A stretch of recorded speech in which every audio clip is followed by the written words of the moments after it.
Hello and welcome back to the Limitless Podcast. This is Deanna Herrin. This is part 2 of the Unlock the Keys to a Better Marriage series. In this part, I will be talking about my 7 keys to freedom.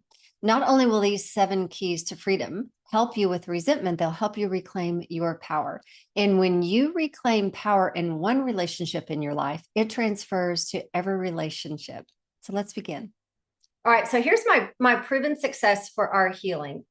And this is something that I use on my clients, regardless of if it's marriage, business, whatever it is.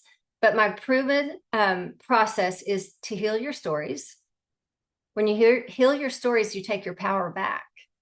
And this is my favorite part. And once you take your power back, you actually experience freedom. And like I've said a bazillion times, and I'm going to continue to say it, this process will transfer into every area of your life. So here are the 7 steps to freedom. Anybody want freedom in their life? Yeah, we all want a little bit of freedom. The first step in my process is recognizing the truth behind your union. So when it comes to marriage, recognizing that you two are here to heal each other. And it's basically you're awakening, and you're awakening to, okay, so there's more to we're just here to live happily ever after, and he's supposed to meet my needs and carry me off on the white horse. It's awakening to the truth of I am here to heal, and he is here to heal the stories of lack and limitation. Together, you are to help each other. And like I said, it's not by pointing out the wrongs in him, although that's so inviting sometimes, right?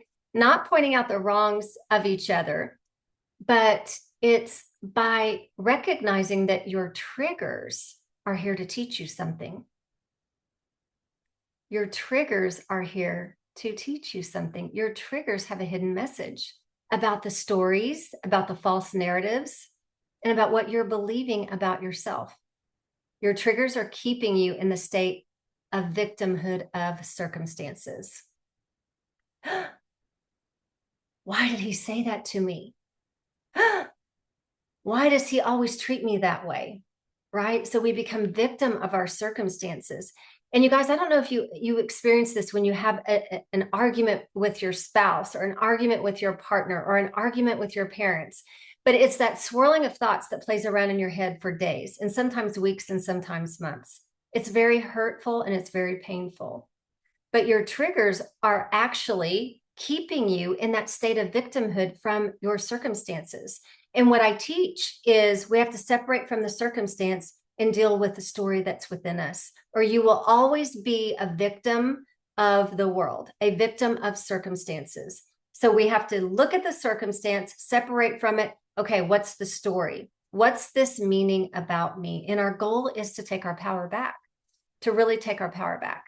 Number 2 of my 7 steps is to release resentment. And that's what we're going to talk about tonight. We're going to talk about resentment.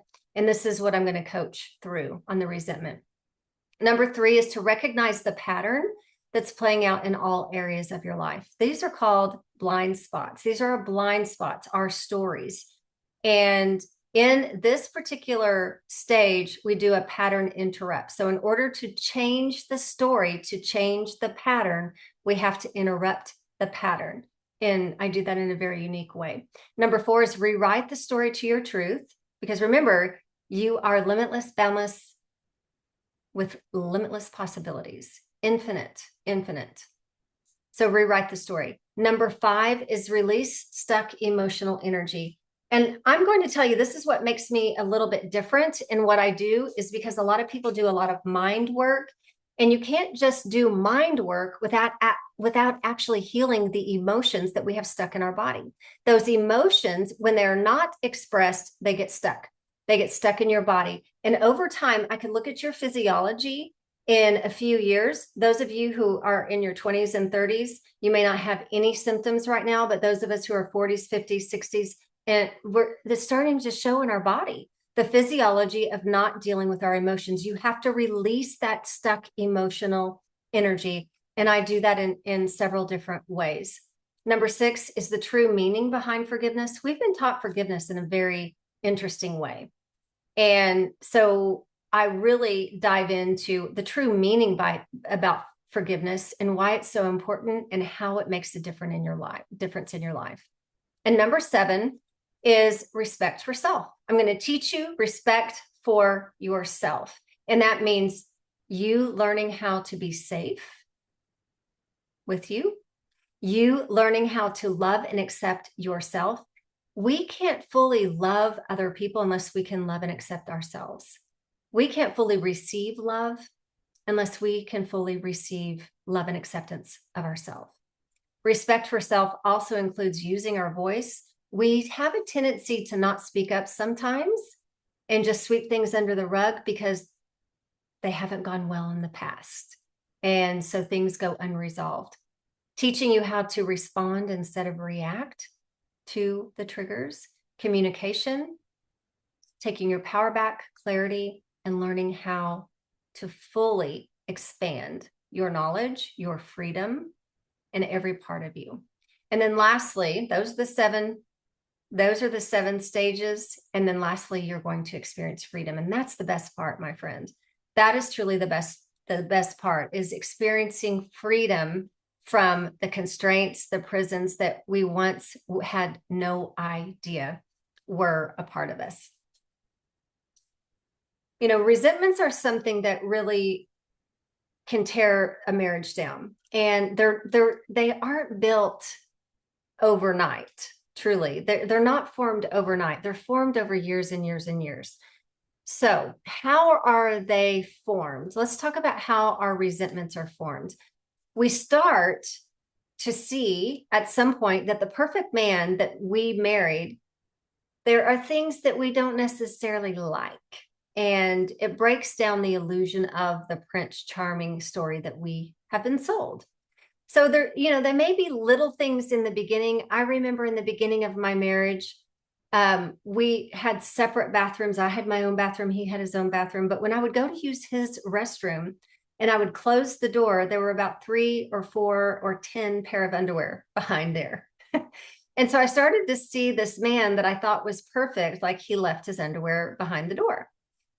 And so there may be some other things that happen, like he chews too loud, or he wears the same shorts to the gym every day. Whatever it is, there may be just these little things, and it starts to break down that illusion of the Prince Charming story. Okay. And I'm sure you have your own. We all have some, but a lot of us, it's kind of the same thing. They chew too loud. They belch a lot, or whatever. So just think about how that illusion has actually started to fade away, the perfect person.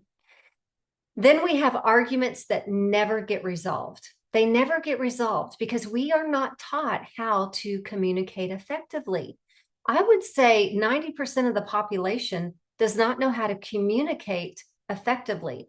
And so you end up in this argument and you go in separate ways and nothing is ever talked about. So it's swept under the rug until a later time.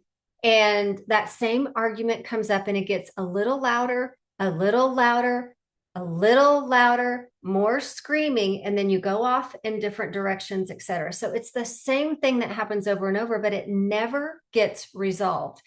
And the friction gets bigger and bigger and bigger. It's like almost like a tornado that is forming over years and years. We stop using our voice, right? We stop using our voice. We stop talking about or voicing our needs, our concerns, our wants, and our desires. So let me ask you something. Have you actually forgotten what your desires are? I remember a point in my marriage where I'm like, I don't even know what I want. I don't even know what I want, but this is like not fun. It's not fun. I'm not enjoying this. And back in my day, I never really had an idea of the ideal person. I mean, I had some things. The things that I had in my mind were, I'm not going to marry a man that had been married before. I'm not going to marry a man that had a child. And I'm not going to marry a man that was a Baptist. I don't know where that came from. Anyway, that's the man I married. All of the nods. All of the knots, that's the man I married. So do we really know what our desires are? Do we really know what we want? We need to get crystal clear on that. And in my program, Limitless Lounge, there's Queen's criteria where we talk about that. And you really narrow it down to really what you want. Because until you really know what you want, you're going to continue to have the same issues pop up over and over and over. So it's profound when you actually know your criteria. Over time, we begin to feel unseen, unheard, and unappreciated. Anybody relate to that? Unseen, unheard, and unappreciated. And just so you know, they do too. They do too. They don't feel seen, they don't feel heard, and they don't feel supported. Same thing. Actually, the same thing. Okay. Over time, we start to shut down. We build up walls. And those walls are basically armor of protection. We don't want those hurts to go in. So we build up these walls of perfection, that too. We build up these walls. And basically, what we are doing without even recognizing what we're doing is we've got these walls. We don't want the hurts to come in, but we're also not putting in ourselves in a position to receive. So when you're constantly giving in the relationship, when you have kids and you're giving, you're doing the dishes, the laundry, all the things, you've got this armor up because you don't want to get hurt again, but you're also not allowing yourself to receive.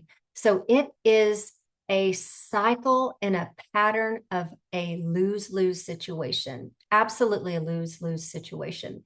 And you slowly begin to slip away from each other and you lose your relationship. You lose your relationship. And over time, the intimacy, like I said earlier, the intimacy becomes null and void, or it's just check it off our list. We feel heavy, we feel drained, we have no energy, and we have lost our zest. We've completely lost our zest. And your resentments, though, they tell a story. They tell a story about what you are going through. That's the 7 steps to freedom, the process that helps you come back home to yourself and create peace in every area of your life. In the next episode, you'll hear how this work comes to life as I coach a woman from the workshop through her own story. You'll hear her struggles and how we begin to untangle what's really been holding her back. I'll meet you there.